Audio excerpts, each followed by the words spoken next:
안녕하세요. 김성도입니다. History Matters 그리스 이야기 6번째 시간 그리스의 암흑시대입니다. 기원전 1200년경 트로이가 몰락하는 시기에 지중해 및 소아시아 전역의 문화권들이 거의 동시에 멸망하는 암흑시대가 닥치게 됩니다. 헤라클레스는 이 암흑시대와 많은 연관이 있는데 얘기를 한번 들어보시겠습니까? 오늘 태어나는 펠세우스의 자손이 그리스의 지배자가 될 것이다. 제우스는 이렇게 선포하였습니다. 헤라클레스, 즉 헤라의 영광이라는 뜻으로 이름을 지으면서 제우스는 헤라의 마음을 달래려 하였습니다.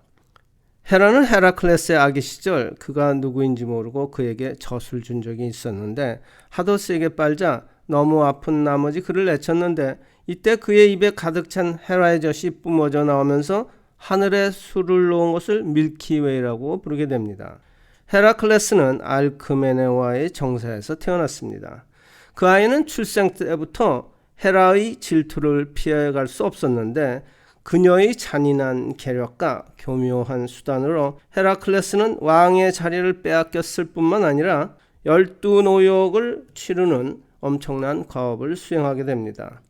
헤라클레스는 지중해 전 세계를 여행하면서 12노역을 완수한 이후에도 불행과 고통 속에 결국은 죽음에 이르게 되는데도 아버지인 제우스는 아무런 손을 쓸 수 없었고 헤라클레스가 죽음에 이른 후에야 하늘나라로 불러올려 신으로 격상시켜 주었는데 그 이후 그의 자손들은 펠레포네수스 반도에서 모두 추방되었습니다. 암흑시대 여러 민족들이 이동하는 혼란의 와중 속에 그리스에는 도리아 침입이라는 역사적 사건이 발생합니다.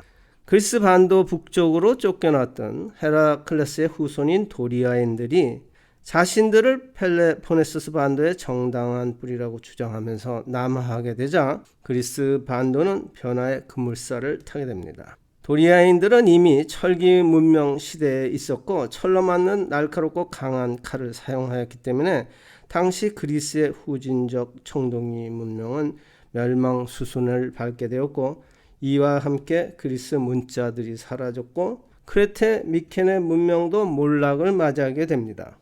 이 사태는 또한 후일 마케도니아의 알렉산더 대왕의 탄생을 예고하는 것과 관련이 있는데 이는 나중에 살펴보기로 하고 기원전 1200년부터 800년까지 약 400년간의 암흑시대도 어느덧 저물어 가면서 지중해 세계에는 새로운 정치권이 세 곳에 출현하게 되는데 첫 번째가 스파르타입니다.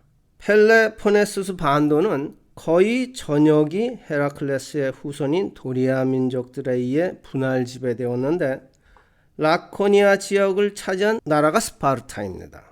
스파르타는 기원전 9세기경 전설적 현인으로 불리는 리크루구스에 의해 개혁이 일어납니다. 2명의 왕, 5명의 정무관, 28명의 원로원 및 민회를 두는 혼합 정치였는데 왕의 임무는 전쟁을 지휘하는 장군의 역할이었고 귀족들로 구성된 정무관들과 원로원에서 내치를 맡았고 이들은 시민들로 구성된 민회에서 선출되었습니다. 왕권은 귀족들에 의해 견제되었고 평민들은 권력의 자리에 오를 수도 없었고 또한 탐하지도 않고 두려워하지도 않았습니다. 스파르타는 최강의 육군 국가로 성장하게 됩니다. 두 번째는 아테네입니다.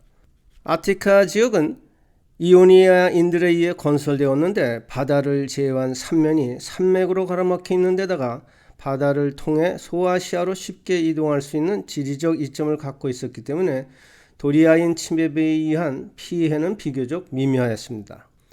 아테네는 소아시아로 진출한 여러 식민 도시들을 경유하여 동방의 선진 문명을 전수받으면서 빠르게 발전하였고 그리스 르네상스의 중심지로 떠오릅니다.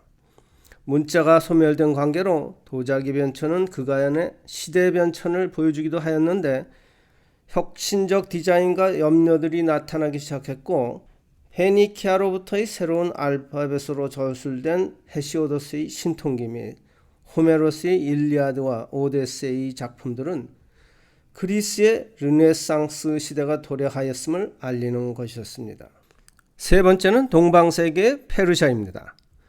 키루스 대왕이 아케메네스 왕조를 성립시키면서 페르시아와 그 후손이 되는 현재 이란의 시조가 됩니다.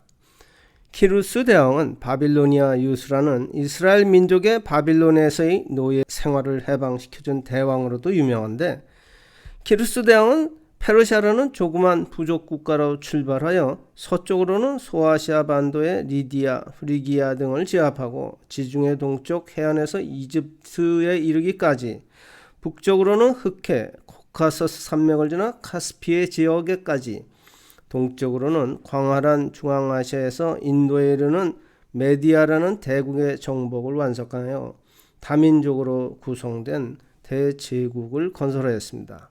당시 소아시아에는 많은 그리스인들이 수백 년 동안 페르시아의 지배 속에 살아 내려왔다고 하였고, 밀레토스는 아테네 식민 도시 중에 하나였는데 페르시아 지배에 항거합니다. 반란은 곧 진압되었고 도시는 파괴되고 주민은 살해되었는지 노예로 팔렸습니다. 당시 아테네는 밀레토스의 20척의 함대를 지원했는데 페르시아가 그 책임을 추궁하면서 물과 흙을 요구합니다.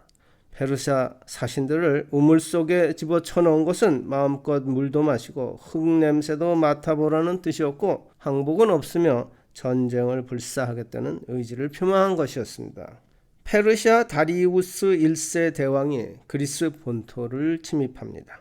아킬레우스가 트로이를 침공할 때 건넜던 바로 그 헬라스의 바다를 동양이 거꾸로 건너면서 세계는 이 헬레스폰트를 경계로 동서양 간의 헤게모니를 다투게 되는 최초의 전쟁이 일어나게 되는데, 다음 시간에는 페르시아 전쟁에 대한 얘기를 해보겠습니다.